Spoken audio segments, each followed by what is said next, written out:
સ્વામિનારાયણ ગુરુકુળ દ્વારા ભાવનગરમાં રચાયો ઇતિહાસ। 25,000થી વધુ ભાવનગરવાસીઓ વંદે માતરમના નાદ સાથે રાષ્ટ્રભક્તિમાં તરબોળ। આ મેગા ઇવેન્ટમાં 400 ડ્રોનનો શો એ આકાશમાં અજાયબી સર્જી।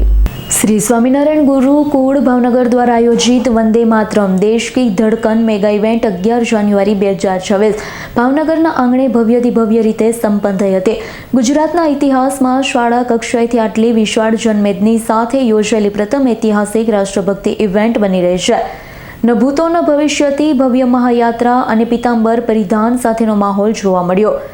કાર્યક્રમનો પ્રારંભ બપોરે 1.5 કલાકે કાળિયાબીડ પાણીની ટાંકી ખાતેથી 400થી વધુ બાળકોના ગુંજતા શંખનાદ અને મા ભારતી અને ભગવાન સ્વામિનારાયણના ચરણોમાં પૂજ્ય સંત દ્વારા 11 શ્રીફળ વધેરીને મહાયાત્રાનો શુભારંભ થયો હતો, જેમાં સરસ્વતી આરાધના સાથે પીળા વસ્ત્રમાં સજ્જ 25,000થી વધુ વિદ્યાર્થી, વાલી અને નગરજનોથી ભાવનગરના માર્ગો જાણે પીળા પિતાંબરમાં ફેરવાઈ ગયા હતા। કાર્યક્રમમાં વિશેષ ઉપસ્થિતિની વાત કરીએ તો ભાવનગરના અગ્રણી અતિથિ એવા ભાવનગરના લોક લાડીલા એવા કેબિનેટ મંત્રી જીતુભાઈ વાઘાણી ખાસ ઉપસ્થિતિ હતી। ડોક્ટર સંજીવ ઓઝા તેમજ સંતોની પણ પ્રમુખ પધરામણી થઈ હતી। યાત્રાના મુખ્ય આકર્ષણોની વાત કરીએ તો 400થી વધુ ભારત માતાના વેશમાં સજ્જ બાલિકા, 300થી વધુ સરદાર પટેલના પરિવેશમાં સજ્જ વિદ્યાર્થીઓ હતા। ટીમલી નૃત્ય, સીધી ધમાલ, નાસિક ઢોલ અને એનસીસી બ્લેક કમાન્ડોના કરતબોએ નગરજનોના દિલ જીતી લીધા હતા। સાઈરામ દવે અને કીર્તિદાન ગઢવીની રાષ્ટ્રભક્તિ સરવાણી। સાંજે 4 કલાક અને 15 મિનિટે જવાહર મેદાન ખાતે આયોજિત મુખ્ય કાર્યક્રમમાં 2.5 વર્ષના નાના ભૂલકાઓએ શ્રીમદ ભગવદ્ ગીતાના બીજા અધ્યાયનું કંઠસ્થ જ્ઞાન કરી સૌને મંત્રમુગ્ધ કર્યા હતા। પ્રખ્યાત હાસ્ય કલાકાર અને સાહિત્યકાર સાઈરામ દવે વંદે માતરમના ગૌરવશાળી ઇતિહાસની ગાથા પ્રસ્તુત કરી યુવા પેઢીમાં દેશપ્રેમનું સિંચન કર્યું હતું। લોકગાયક કીર્તિદાન ગઢવીએ રાષ્ટ્રભક્તિના ગીતોની રમઝટ બોલાવી સમગ્ર મેદાનને રાષ્ટ્રવાદના રંગે રંગી દીધું હતું। ઉલ્લેખનીય છે કે યાત્રામાં સામેલ તમામ કલાત્મક ફ્લોટ્સ ગુરુકુળના વિદ્યાર્થી અને શિક્ષકો દ્વારા સ્વહસ્તે તૈયાર કરવામાં આવ્યા, તેમજ તેમની કલા અને સમર્પણનું ઉત્કૃષ્ટ ઉદાહરણ પૂરું પાડે છે। સંસ્થા દ્વારા આપવામાં આવેલી ગૂગલ લિંક મારફતે હજારો લોકોએ અગાઉથી નોંધણી કરાવી કાર્યક્રમમાં શિસ્તબદ્ધ રીતે ભાગ લીધો હતો। આકાશમાં રચાયો ઇતિહાસ। 400 ડ્રોનનો અદ્ભુત શો સાથેનો નજારો જોવા મળ્યો છે। કાર્યક્રમનું સર્વોચ્ચ આકર્ષણ રાત્રિના સમયે યોજાયેલ ડ્રોન શો હતું, જેમાં ભાવનગરના આકાશમાં પ્રથમવાર 400થી વધુ ડ્રોન દ્વારા એકસાથે ઉડી લોખંડી પુરુષ સરદાર વલ્લભભાઈ પટેલની વિશાળ પ્રતિકૃતિ વંદે માતરમના અક્ષરો નેક નામદાર મહારાજા કૃષ્ણકુમારસિંહજી પરમ પૂજ્ય પુરાણી સ્વામીને પ્રતિકૃતિની સાથે શંખ, ચક્ર, ગદા, ભગવાનના ચરણ પાદુકા સાથે હિંડોળા પર ઝૂલતા સહજાનંદ સ્વામીની પ્રતિકૃતિ પણ કંડારી હતી। આ નજારો જોઈ ઉપસ્થિત હજારો નગરજનોએ હર્ષનાદ સાથે વાતાવરણ ગજવી મૂક્યું હતું। સ્વામિનારાયણ ગુરુકુળના સંચાલક શ્રી કેપી સ્વામીજીએ કાર્યક્રમને સફળ બનાવવા બદલ ભાવનગરની જનતા, વહીવટીતંત્ર અને તમામ સહયોગીઓનો આભાર વ્યક્ત કર્યો હતો।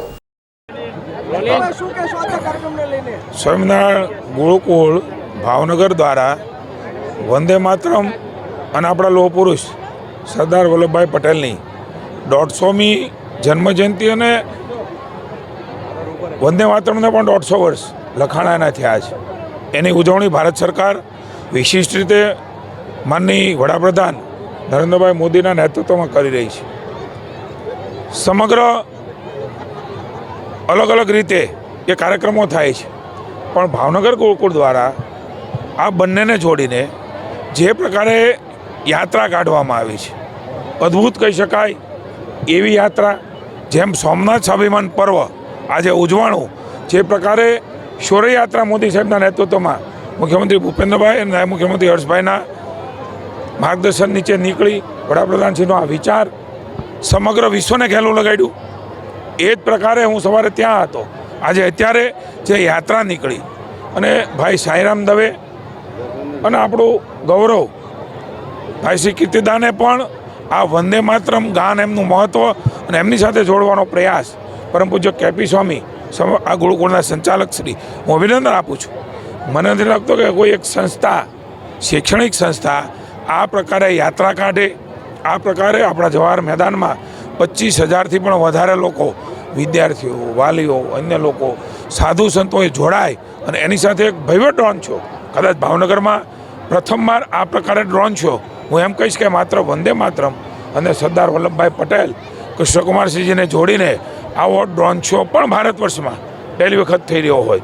ભાવેણાની આ પવિત્ર ભૂમિમાં એક વિશિષ્ટ કાર્યક્રમ કરવા માટે, વિશિષ્ટ રીતે આ કાર્યક્રમનું આયોજન માટે અને સાચ અર્થમાં વંદે માતરમ અને આપણા સરદાર વલ્લભભાઈ પટેલ એમને જોડીને એક વિશિષ્ટ કાર્યક્રમ કર્યો છે. ત્યારે હું સીધો સોમનાથથી આવ્યો છું અને સીધો જ રાજકોટ જાઉં છું. વાઇબ્રન્ટ સમિટનું સમારોહ છે, પણ મને આનંદ છે કે માનની કેપી સ્વામી ગુરુકુળ એ મારો પરિવાર છે.